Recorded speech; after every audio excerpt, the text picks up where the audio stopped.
Ohio State is not done yet. 1 week from tonight, the Buckeyes will be in the national championship game. There are two teams left in college football, Ohio State and Notre Dame. The Buckeyes punched that ticket on Friday night in the Cotton Bowl. It is a Monday now on the Podcast Daily. That means, that's right, we're back on schedule. Zach Boren is here for a Boren Blitz. And at AT&T Stadium, Zach Boren was there. What was it like, buddy?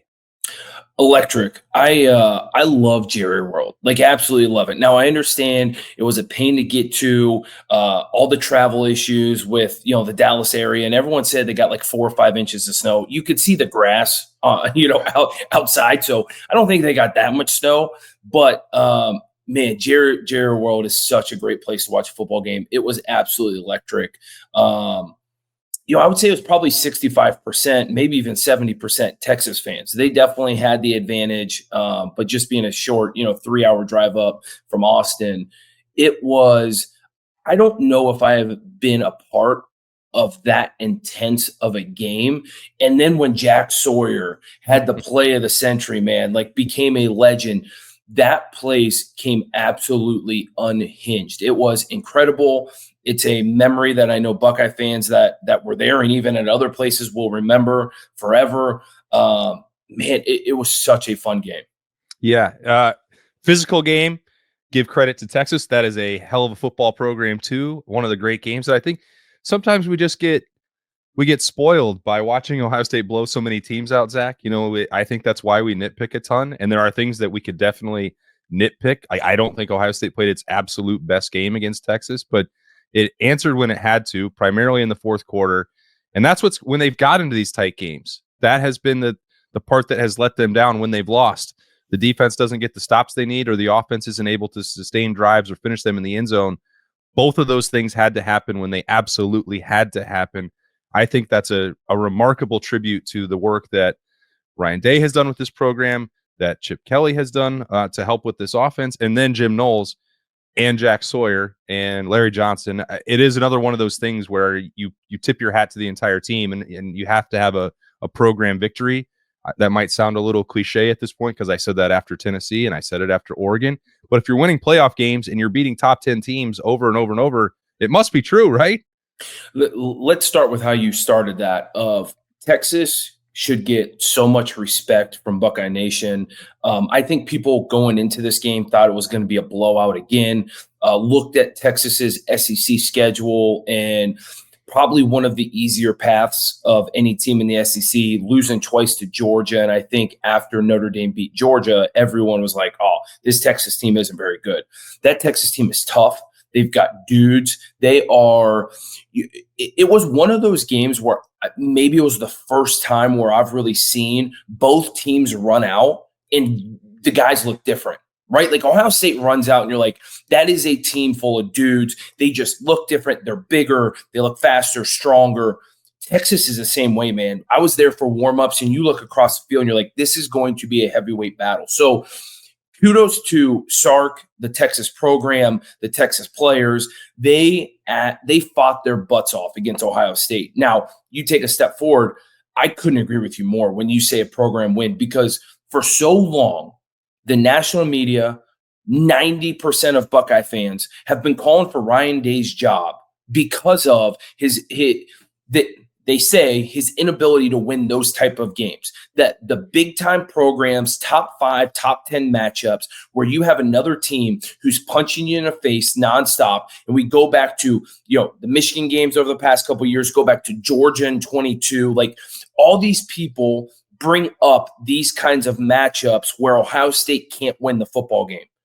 I think Ohio State has shown what they can do. I mean, what this team has done, and you brought up Tennessee, Oregon, now Texas, like those are blue bloods of college football. I mean, Oregon's a new blood, but when you talk about the top 10 programs in college football, Oregon by all means is up there. And so the way this Ohio State team has responded after the Michigan loss, I think everyone owes Ryan Day an apology. I think everyone should tip their cap to this program, the players, the leaders, the coaches, like everyone in this program, because that whole mantra of they can't come in and go toe-to-toe with these teams and win the tight games, win the big games.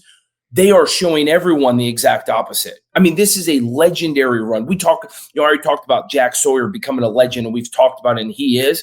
This team's becoming a legend based off of this run that they've gone. And I know, someone brought up, I think on social, I think Emmanuel Acho, who again talked about the Will Howard thing, because people are talking about this run, beating Tennessee, Oregon, Texas. Now you're going against Notre Dame. And in my opinion, probably the greatest run that we've ever seen. Well, Acho brought up 2019 LSU and having to beat, I think, Georgia, Oklahoma, and then Clemson, right? Well, being able to do this in such a tight window, right, where you are going week after week after week after week. Like, people realize you're anywhere from 9 days to 8 days between games. I guess this is their longest break, which is going to be 10 days, but you are getting ready. Like, these are week-long games. Like, this is the regular season type of matchups where you got to put game plans in within a week. You go right into your normal schedule. You don't have a ton of prep like you do in a normal 4-team college playoff where you have 30 days to get ready for one team. But at the same time, you got interns and everyone else scouting the other team, right? The other teams that you could face in the final. So the way this Ohio State team has showed up, the way this Ohio State team has fought their butts off after the world falling out from underneath them after the Michigan game, right? By all means, like, they get all the credit in the world, and no one should take what they've done for granted. Yeah, I mean, Emmanuel Acho is clearly going through it right now. I don't know what is impacting his analysis of sports or Will Howard. I thought we'd start with Jack Sawyer, but we don't need to, because those Acho comments against Will Howard, I guess, about Will Howard, I thought they were ludicrous on their face. And then now he has outplayed in 3 straight games Nico Iamaleava, Dylan Gabriel, and outplayed Quinn Ewers as well. I don't know what more he's got to prove. Now, I guess there's going to be a storyline because Ryan Day looked at 2 options in the transfer portal. Riley Leonard did not express a great deal of interest in Ohio State, but the only 2 that Ryan Day considered a year ago were Will Howard and Riley Leonard, and the Buckeyes pretty quickly settled their own sights on Will Howard. Is Acho going to look at someone with a straight face and say that he would rather have Riley Leonard than Will Howard? Because if he says it again, I think they need to take him off television. Yeah, I mean, you can't double down on that. So you go back to those comments.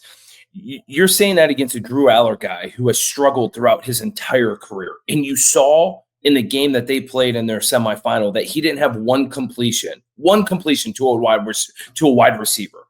Asinine.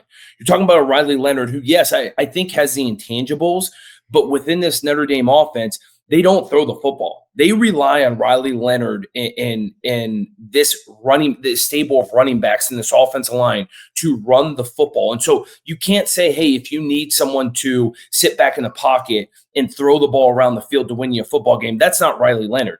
And then you want to compare him to this Quinn Ewers guy who, I was down there for the game. You were down there. For the last couple of weeks, all Texas fans are wishing him to go to the portal and transfer because they want a guy named Arch Manning. So you're telling me a guy that people would prefer his backup and 2 guys that have the inability to throw the football, you're going to take those guys over Will Howard? I love it because Will Howard takes that as motivation. He is that kind of guy. He's that kind of leader. So keep on, putting some gasoline on that fire, Acho, because we will take it. But Will Howard has shown you that he is one of the best quarterbacks in college football.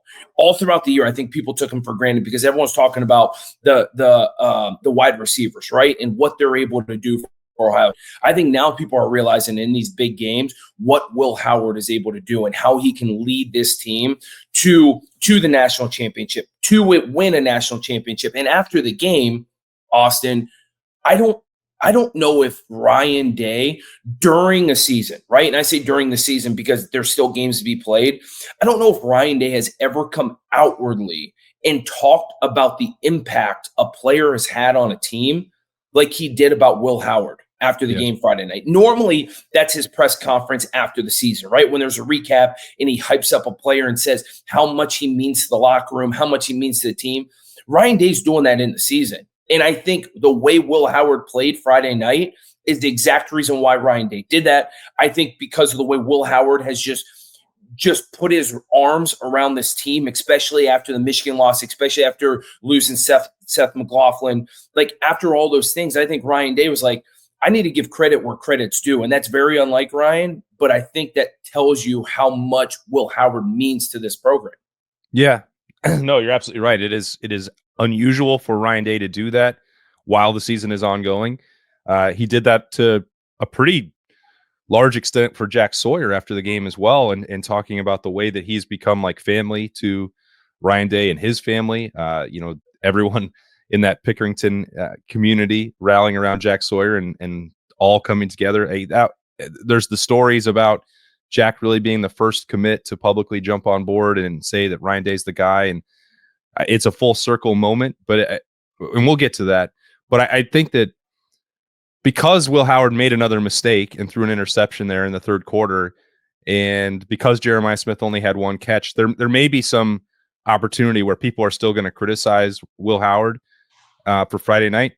And I think he would say, fine, please do that. He played really well against the second best defense, Zach, probably in the country.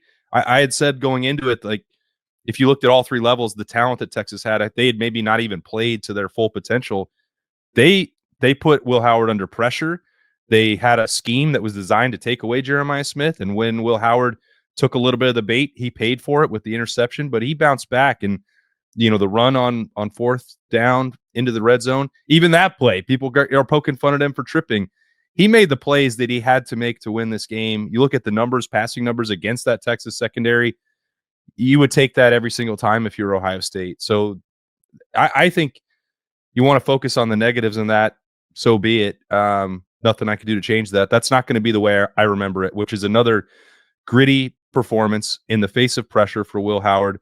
Great leadership, great toughness, a lot of good decisions, taking advantage with Emeka Ibuka and Carnell Tate.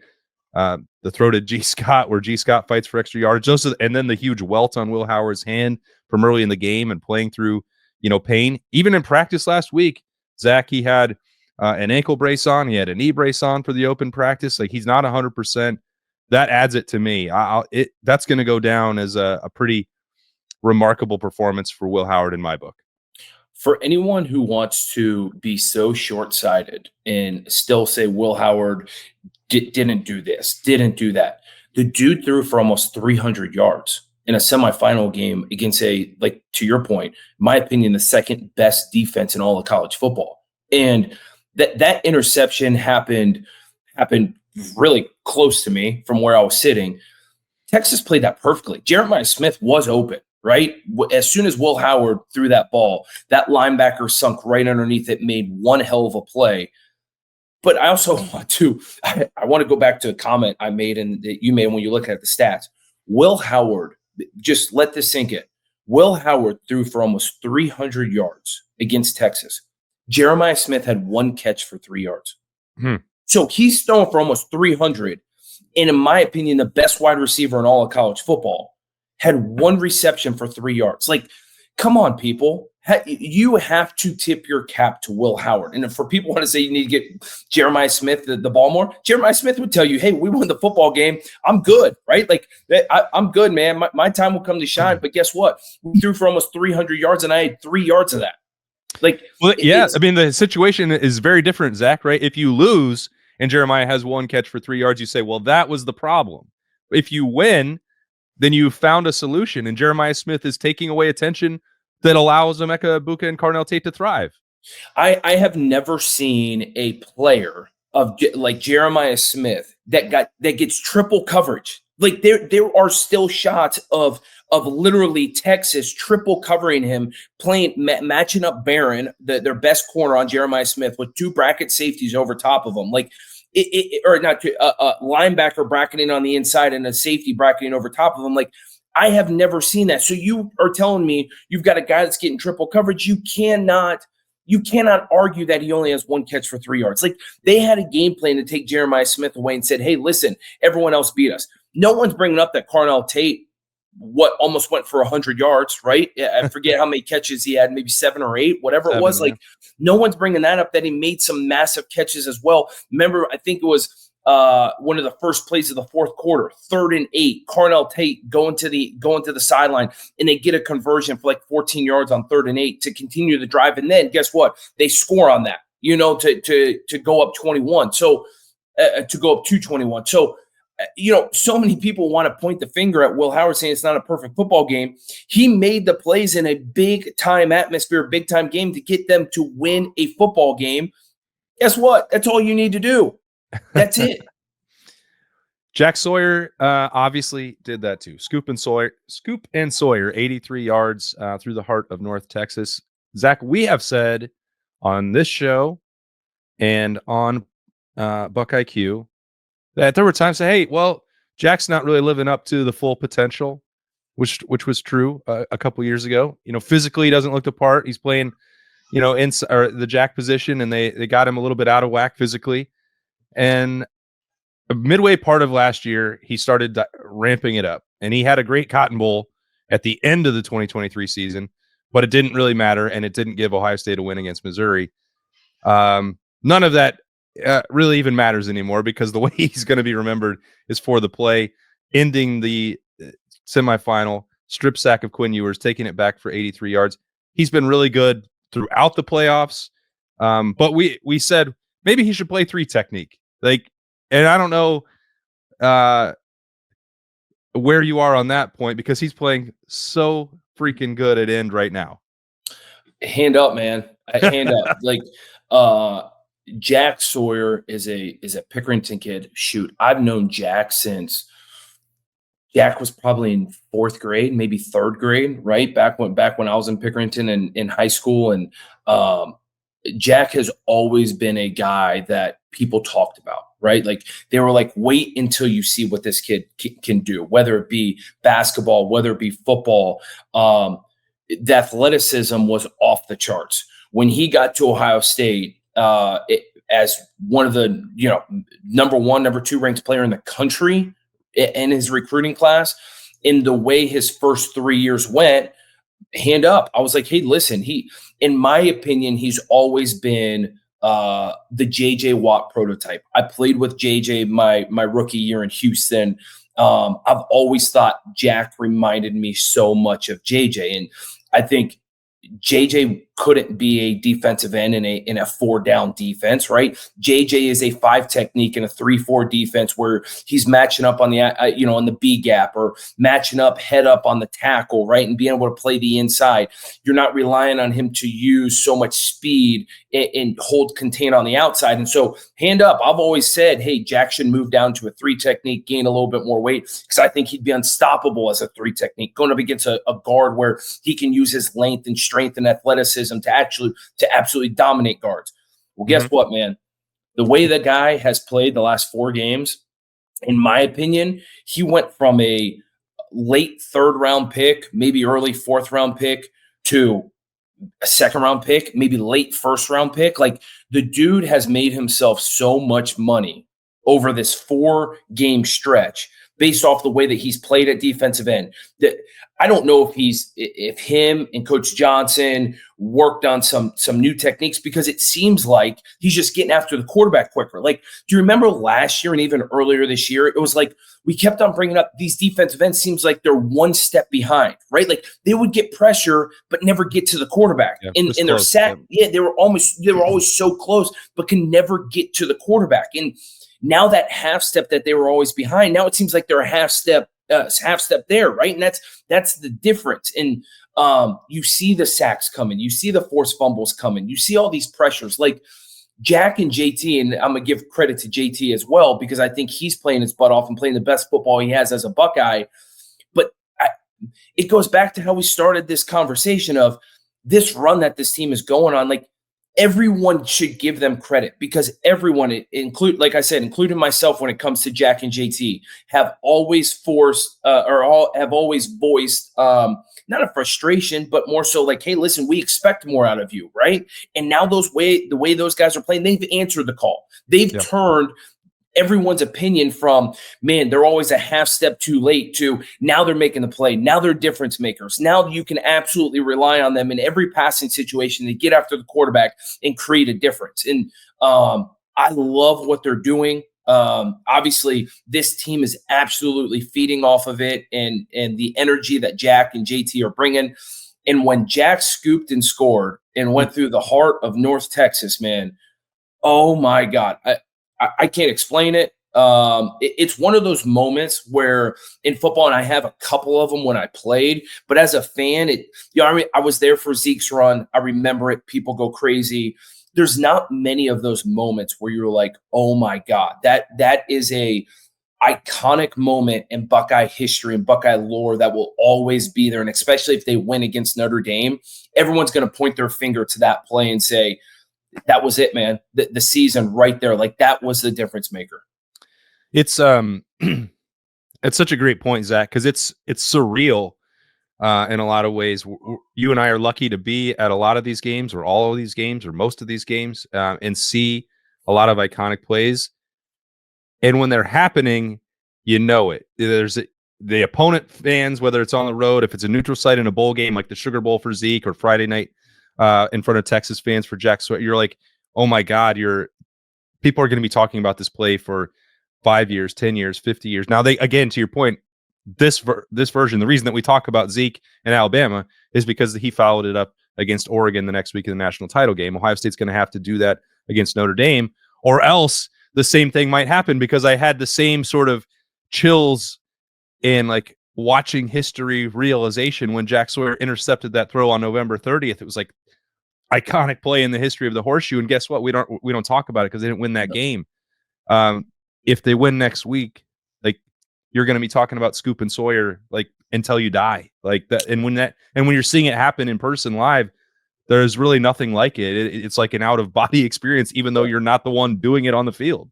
You hit the nail on the head, and that's why I brought it up, because when everyone talks about the national championship, the 14 season, no one talks about plays against Oregon. Everyone talks about Zeke's run that absolutely put the dagger in Alabama. And Steve Miller. Yeah. Right. Correct. And Steve Miller's interception, right? Like that's what people talk about. And so to your point as well, talked about the interception for Jack on November 30th. No one talks about that play. Heck, I think everyone forgot about that play until we're having a conversation like this, right? And so if you follow up with a national championship next Monday, everyone's going to be talking about Scoop and Sawyer, and that's going to be a memory, right? And unless obviously some iconic play happens again against Notre Dame. But if you don't win that game, that play probably isn't going to live in lore as much as it does right now. And so Buckeyes still have to take care of business. They still have a very solid opponent in front of them, a team that has the recipe of a Michigan. They like to run the football.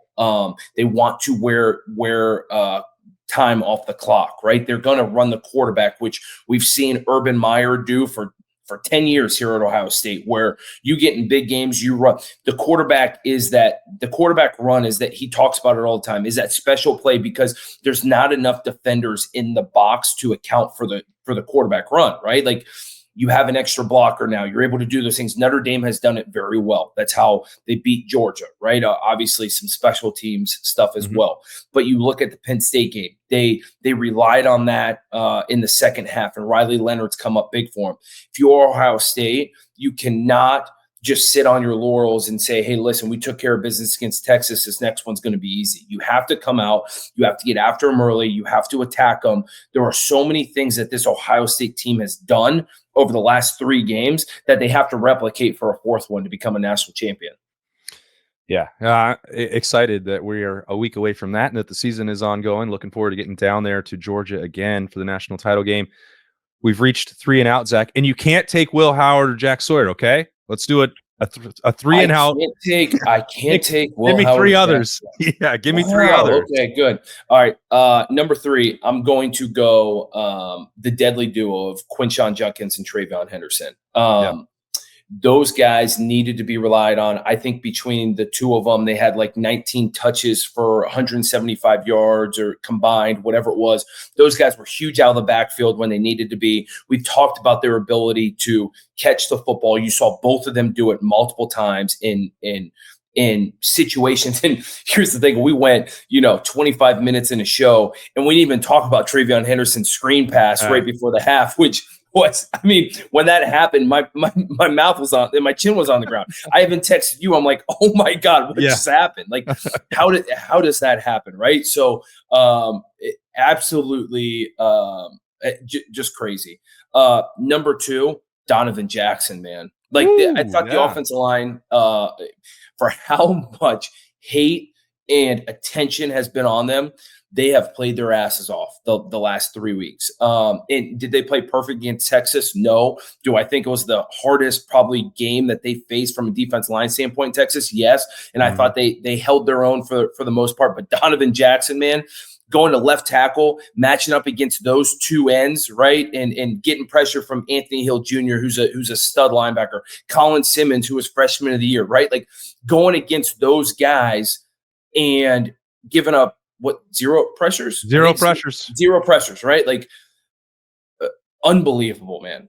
Unbelievable what he was able to do. I've got a special mention. I'm giving you 4, not 3 and out. We're going for it on 4th down because it's national championship. Yeah, hell yeah. Number 3 is Carnell Tate. Carnell Tate, man, like he is the unsung hero of this team. And why I say that is because for how much he does and how much attention he does not get from us, because everyone talks about Jeremiah Smith, Emeka Egbuka, the running backs, right? Will Howard. Carnell Tate has just slid under the radar all year long, and he needs more attention than what he gets. But for him to come out, be the leading receiver, make some massive plays in some big situations. I know everyone wants to talk about the drop touchdown early in the game, hit him right in the hands. I get it. But guess what? When time mattered, when it mattered most, he made some massive catches for this team. And then number 4, man, I got to go with Lathan Ransom and Caleb Downs. Both of those guys, and you could also throw a special mention to Cody Simon and Sonny Styles and JT. But for me, Lathan Ransom and Caleb Downs they're unbelievable safeties. And if I say they elevated their game, like I can't even justify, because they did so much for this defense throughout the year, but they have truly, I don't know what it is, like that swag or whatever's going on with them. It's like they've elevated it to another degree, and they were already elite, like elite of the elite, and they are just playing at another level, man. And when you want to talk about, the toss play on 2nd and goal for Texas, in Caleb Downs and Lathan Ransom running downhill that quick, like, dude, that's triggering. That is running to the football. That is playing with absolute passion and a mission to get there and make the play. And that was a massive, massive play. So Caleb Downs and Lathan Ransom, man, like they are playing both of them together in duo at another level that I don't know. And no offense to previous safeties, because we've had some great ones at Ohio State. But as a duo, I don't know if we've ever had a better duo at Ohio State with the way those guys are playing right now. It's a great point, because they are both playing like superstar NFL safeties. There was that conversation early last year for Lathan Ransom that we were hearing from NFL scouts and general managers, like Lathan Ransom is always in the right spot. He could be a first-round pick. And then the injury happened. It kind of derailed it. And I'm not saying he's going to be a first-round pick right now, but he is absolutely playing like someone who could be a safety in the league for 10 years. And we know that Caleb Downs might be the best defensive player in America. So you put those two together, it's pretty rare. And I don't think people get enough credit, because as a safety, like sometimes your stat sheet isn't massively high. Sometimes people don't notice you because the ball's not thrown your way. Well, guess what? It's because they are patrolling the middle of the field and taking everything away. Like the quarterback's not going to throw at safeties who are just absolutely roaming the middle of the field and in the right position, right? Like, Caleb Downs got the interception to kind of seal it against Quinn Ewers late in the 4th quarter. But those guys, like, teams don't take shots against Ohio State. Teams don't have much success running, those middle of the field throws, those level throws, those digs, all of those throws, because of how good Lathan Ransom and Caleb Downs are. Like, teams don't even throw them. They take them out. And so people, I don't think, realize how good those guys are because the ball's not being thrown to them, right? Like they're not getting, 8, 9 tackles. But guess what? When they need to fill the run, they are right there and they fill it. When they need to make an open field tackle, they make it. Like they do all of these things that people don't realize how challenging and how hard they are because they make it look so easy. And they did in a key situation down there. Second goal, as you mentioned, what a fantastic play. Both of them getting involved, Caleb Downs and Lathan Ransom, that gets them into the 4 and out. A little stop bonus from Zach Boren that didn't even include Jack Sawyer and Will Howard because I wouldn't let him do that. We're going for it on 4th down, baby. Big week. We're going for it. That's right. It's such a big week. We're going to have to try and figure out a way to get Zach back again because we barely talked about the Notre Dame matchup, and we've got to go full out nonstop coverage to get ready a week from tonight, Ohio State and Notre Dame in the national championship game. So we'll figure all that out, and we've got all the rest of the coverage that you would normally expect coming on the podcast daily as we get ready to head down to Atlanta. This, though, has been Boren Blitz to kick off the week. He is Zach Boren. I am Austin Ward. Have a great week. We'll talk to you later.